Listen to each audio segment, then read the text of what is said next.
Hello. It's PSYCHOCORE. The unspoken truth about existence, suffering, desire, and the human condition. There's something no one ever told you when you were born, something they don't include in books, something they don't teach in schools, and something even your parents didn't fully grasp. Being born isn't poetic or symbolic, it's literal. It's a sentence handed down without consent, with an uncertain expiration date but guaranteed pain and suffering along the way. And the cruelest part? No one asked if you wanted to participate. There was no choice, no agreement. You were thrust into this world without instructions, without a safety net, and without an escape route. Since then, all you've done is survive. But wait, don't stop reading just yet. This isn't a complaint or a cry for sympathy. I'm here to show you a crack in reality, a fissure that's always been there but which you've ignored out of habit, fear, or comfort. Today, we're going to talk about what hides behind every forced smile, every hollow achievement, every automatic "I'm fine" you mutter without thinking. We're going to explore the suffering that comes bundled with existence itself. And more importantly, we're going to question whether this life, this imposed existence, is worth it at all. What if I told you that your entire life, every step, every struggle, every fleeting moment of joy is just the surface level varnish covering a much deeper abyss? What if, beneath every human experience, lies a truth we've collectively chosen to ignore because it's too uncomfortable to confront? What if suffering isn't a flaw in the system but the very foundation of it? This is where an idea emerges, an idea that has been silenced, rejected, and even hated because it threatens the most powerful narrative our species clings to, that life is inherently good, that existence is a gift, that breathing, suffering, aging, and losing are privileges. But what if they aren't? What if being born isn't a privilege but a hidden tragedy? What if the greatest mistake of all was bringing someone into the world without asking them first? David Benneter put it bluntly, bringing someone into existence is morally questionable because it imposes an inevitable fate of pain. Even if that person experiences moments of happiness, laughter, and love, they will never escape the essence of existence. It hurts. Always. From the beginning to the end, life is riddled with pain. Even moments of joy are tinged with the fear of losing them, and moments of peace carry the shadow of anxiety. And the most unsettling truth? No one escapes this reality. But let me clarify, this isn't about convincing you that life is terrible. Deep down, you already know that. This is about going further to dismantle the false belief that, despite everything, it's all worth it. Because what they've sold you as hope is nothing more than a mental trick to keep you moving forward. If you're brave enough to keep listening, you might discover something far more valuable than hope. You might glimpse the truth. Are you courageous enough to face what you've always avoided? Because what's coming next isn't easy. We're entering a space devoid of light, where thoughts cut sharper than any emotion. We're breaking down the most dangerous idea of all, that perhaps the most compassionate act would have been not being born at all. Take a moment to think about this. Have you ever truly observed someone's face on public transport, not with the fleeting glance we give to strangers, but with genuine attention? Look into their eyes, beyond the practiced masks they wear. You'll see a sadness that goes unspoken, a fatigue that doesn't stem from work or lack of sleep but from something far deeper. It's the exhaustion of simply existing, of carrying a weight no one asked for, of holding onto a life that teeters between routine, fear, loss, and the faint hope that things will get better. But they don't get better, not permanently. They improve for a while, yes, and then the pain returns. That's how the mechanism works, reward and punishment. Life operates like a Pavlovian trap. It gives you a break, a smile, a kiss, an accomplishment, and when you let your guard down, it strikes back with disease, betrayal, frustration, emptiness. And the cycle begins anew. Now, let me ask you this: if you were offered a life without pain, distress, or anxiety, would you take it? Most people would say yes. But here's the catch: such a life doesn't exist. Pain isn't an anomaly, It's the core, the root. Every moment of joy exists only in contrast, and that contrast makes suffering inevitable. Life is a pendulum, it always swings back. The real problem isn't that we suffer, it's that we were thrown into an existence where suffering is unavoidable. And worse, we were taught to be grateful for it. That's the most insidious part. Society wraps suffering in shiny packaging. They tell you pain makes you stronger, tears teach resilience, scars are medals of honor. But no one stops to ask, what if the lessons learned don't justify the pain endured? What if what you gain isn't worth what you lose along the way? And here we arrive at another critical point, the glorification of trauma. We live in a culture that romanticizes suffering. What doesn't kill you makes you stronger, they chant a lie repeated so often it feels true. Sometimes, what doesn't kill you leaves you broken, sleepless, trembling at the slightest sign of danger.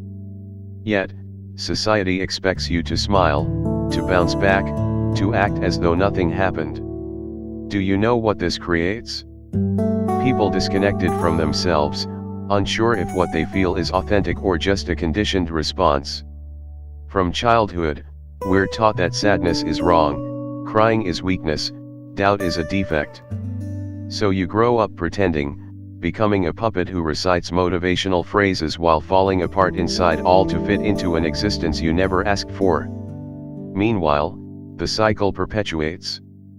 People continue having children, hoping this time will be different. But it won't be, because the problem isn't individual, it's structural. It's inherent to the human condition. You can't save someone from the pain of living because simply being alive is the source of the pain. Why do we keep doing it? Because we're programmed to repeat patterns. Because we crave meaning in our lives, and creating another life is the quickest way to fool ourselves. My child is my reason to live, they say. Can you see the trap? You were born without consent, and now you become someone else's reason for living, as if your suffering could justify theirs. This is what David Benneter referred to as reproductive selfishness. It's not hatred toward children or contempt for family, it's acknowledging a brutal truth. Bringing a life into the world means assuming that life will suffer. Doing so for personal reasons, to fill a void, meet expectations, or continue a legacy is, at its core, deeply selfish. And here's the twisted kicker: if someone chooses not to reproduce, they're labeled strange, incomplete, or clueless about life's purpose. But what purpose? To survive and repeat the cycle of suffering? To create another consciousness destined to endure the same story of pain, fear, loss, and forced adaptation? The true act of compassion, though it may sound contradictory, is not bringing anyone else into this machine of flesh and anguish. Yes, there may be beautiful moments. I won't deny that. The smell of the sea, a silent embrace, a song that gives you goosebumps. But each of those moments is tethered to the fear of losing it. And they all, without exception, come to an end. Beauty in this world is fleeting, suffering, on the other hand, is constant. Yet, we continue calling this life. We sell it as a treasure when, for many, it's a burden, a cross they carry without having chosen it. What if, for once, we stopped looking away? What if we had the courage to voice what so many silently feel? Because there's something scarier than death, realizing that your entire life has been built on a lie. That the supposed gift of existence was never a gift. That you were thrown into a game with no rules, no meaning, and no exit. And there you are, with your rehearsed smile, jam-packed schedule, and anxiety masquerading as productivity, trying to find meaning in something that may never have had any. What if true wisdom isn't about accepting life but relentlessly questioning it? Perfect. Let's dig deeper. Let's talk about desire, not as self-help gurus or advertisers portray it, but as a curse, the root of suffering that never extinguishes. Here's a brutal paradox: the more you desire, the emptier you become. Desire promises fulfillment but never delivers completely. There's always something missing, a better version, another step to climb. And when you finally reach the top, what awaits isn't peace, it's more desire. From the moment you become conscious, you start desiring affection, recognition, pleasure, belonging. It all seems natural, even necessary. But here's the problem: every fulfilled desire spawns another. It never ends. It's a wheel that keeps spinning. Have you noticed how even your greatest achievements feel hollow after a few days? How the thing you longed for loses its luster as soon as you attain it? Exactly. Desire doesn't seek to complete you, it keeps you busy. That's why life becomes a perpetual chase. Chasing is the only thing you know how to do. You don't know how to simply be. You're constantly negotiating with the future, with yourself. When I have this, I'll be happy. When I overcome this, I'll be fine. And when does that moment arrive? Never. Because desire is an elegant saboteur. It convinces you there's something else, something better, something that will finally make you whole. But there's no wholeness in a system designed to keep you desiring. This is where philosophy becomes a dirty mirror. As much as you crave answers, it often gives you more questions. And the question no one wants to face is this: who would you be without your desires? If you stripped away the longing to be more, to have more, to impress, to transcend, what would remain? Would it still be you, or just an empty space? It's uncomfortable, I know. But it's also liberating. Behind that emptiness lies a possibility, the possibility of stopping the chase, of ceasing to compensate for the fact that you never asked to be here. Desire isn't a motor, it's a chain. One that appears to move you forward but actually drags you in circles. When you realize this, you begin to see with new eyes. You understand that the entire system is designed to keep you running. If you're not chasing a perfect body, you're chasing a brilliant career. If you're not craving power, you're craving validation. And if you manage to disconnect from all of it, the system labels you crazy, calls you a failure, because there's no room for stillness in a world fueled by dissatisfaction. And here's the most perverse part: this desire machine starts spinning long before you can comprehend it.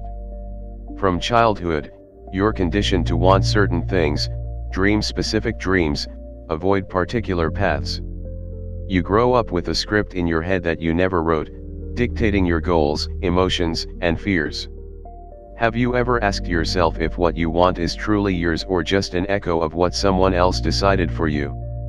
Your identity becomes a collage of others' expectations.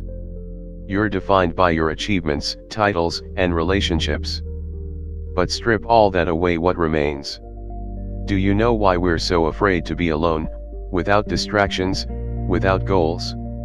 Because without the external noise, the abyss remains. The emptiness of not knowing why we're here. And that silence is unbearable for many. That's why people prefer anything over facing that question. They choose exhausting routines, mediocre relationships, soulless goals. They fill their lives with noise, tasks, duties. Because if you really stop, the emptiness surfaces. And that emptiness carries one burning question: what for? What is all this for? Why work so hard to maintain a life you didn't choose? Why build a future if the price is living a present that hurts? Why perpetuate the species if the species itself doesn't know how to stop suffering?